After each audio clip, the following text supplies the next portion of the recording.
Morning po. Tayo po'y mag-aral ng salita ng Diyos.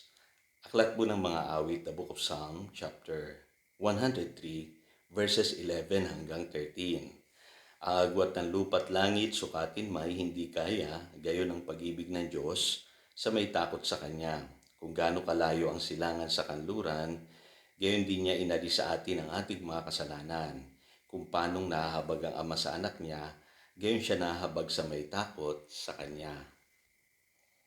Kung ang Diyos ay pag-ibig, bakit?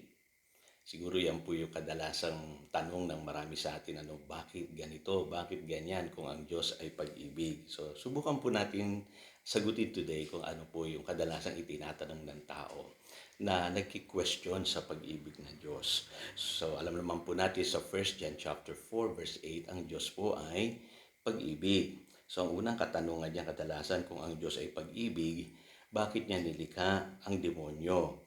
So originally po ang Diyos po ay lumikha ng mga anghel. Sila po ay mga free moral beings katulad po ng tao. At sa Job chapter 38 verse 7, sila yung nilikha ng Diyos. At kabilang po dyan si Lucifer na binabanggit po sa King James Bible sa Isaiah 14 verse 12. At makikita po natin sa kwento po ng Isaiah 14 verse 12 hanggang 15 at Ezekiel 28 verses 13 hanggang 18 kung paano po na si Lucifer ay naging si Satanas. Originally siya po ay nilikha ng Diyos na mabuting anghel, kaya lamang po nagrebelde siya sa Diyos. Siya ay nagmalaki sa Diyos at dahil diyan siya ay naging si Satanas. Ganun po ang kasaysayan ni Lucifer. At makikita po natin diyan sa Revelation chapter 12 verse 4 ay yung third po ng mga angels ay sumama sa kanya at sila yung naging demonyo. Kaya hindi po nilikha ng Diyos si Lucifer na masama. Originally po siya isang anghel, kaya lamang po dahil sa kanyang pagmamalaki at sa kanyang pagre-rebelde sa Diyos, siya po ngayon ay naging si Satanas na tinatawag nating adversary.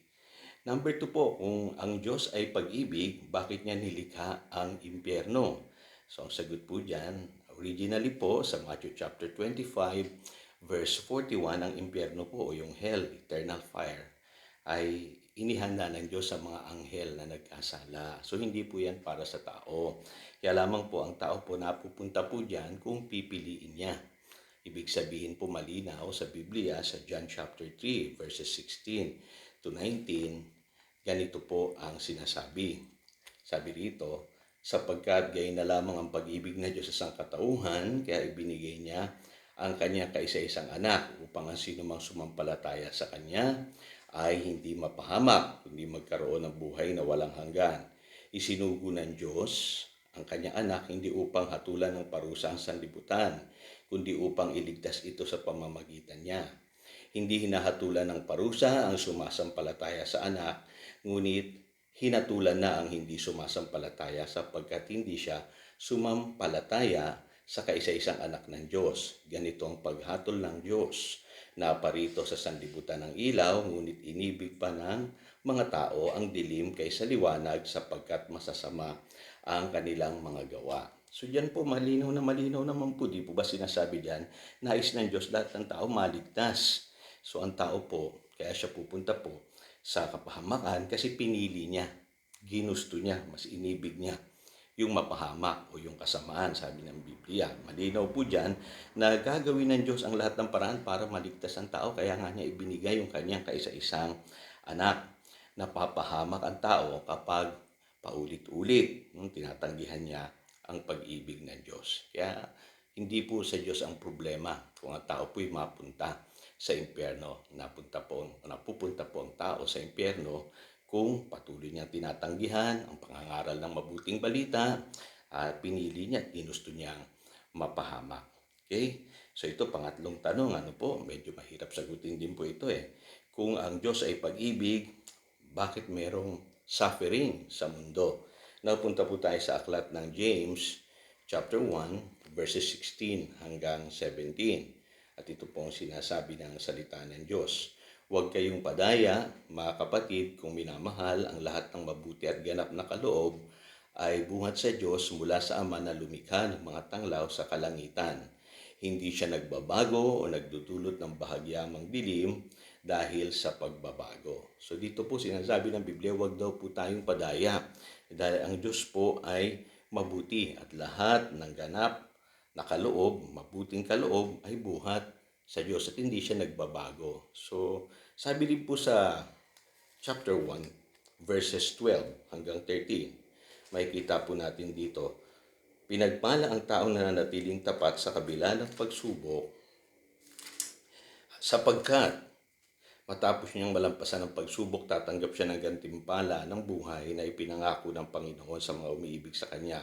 Napakinggan niyo po yung verse 13. Sabi po rito, huwag sabihin ni man na tinutokso siya ng Diyos kapag siya'y dumaranas ng pagsubok, sapagkat ang Diyos ay hindi maaring matukso at hindi rin naman niya tinutokso ang kahit sino. So dito malinaw po, no? So ang suffering po hindi nanggaling sa Diyos. Nanggaling sa diablo din po. Sabi sa John chapter 10 verse 10, siya po yung magnanakaw. Siya po yung sumisira at pumapatay. Kaya ang Diyos po ay mabuti. Kaya pag nakakaranas po tayo ng suffering, huwag nating iisipin na ito po ay galing sa Diyos. So malinaw po na God created everything good. Yun po ang sinasabi ng Genesis chapter 1. Sa Romans chapter 5 verse 17, makikita po natin na death reigned o yung kamatayan that includes sin, sickness, suffering, nakapasok sa mundong ito as a result of Adam's sin or disobedience. Dahil sa pagkakasalang ginawa po ni Adan, pinahintulutan niya po ang diablo na makapaghari sa mundong ito. Kaya yan po, nararanasan ng tao ngayon ang suffering. Malinaw po yan sa Ephesians chapter 2 verses 1 and 2, 2 Corinthians chapter 4 verse 4, at sa Luke chapter 4 verse 6. At si Satanas po ngayon ang naghahari-harian sa mundong ito, at ang tao kawawa naman kung hindi mapapabilang kay Kristo ay aalipinin niya.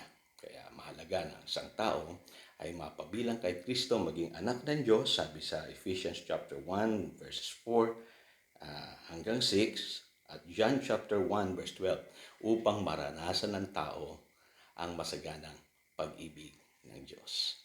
So ito po si Pastor Jojo nagpapaalala upang daluyan tayo ng pagpapala, manatili tayo sa kanyang salita. Good morning!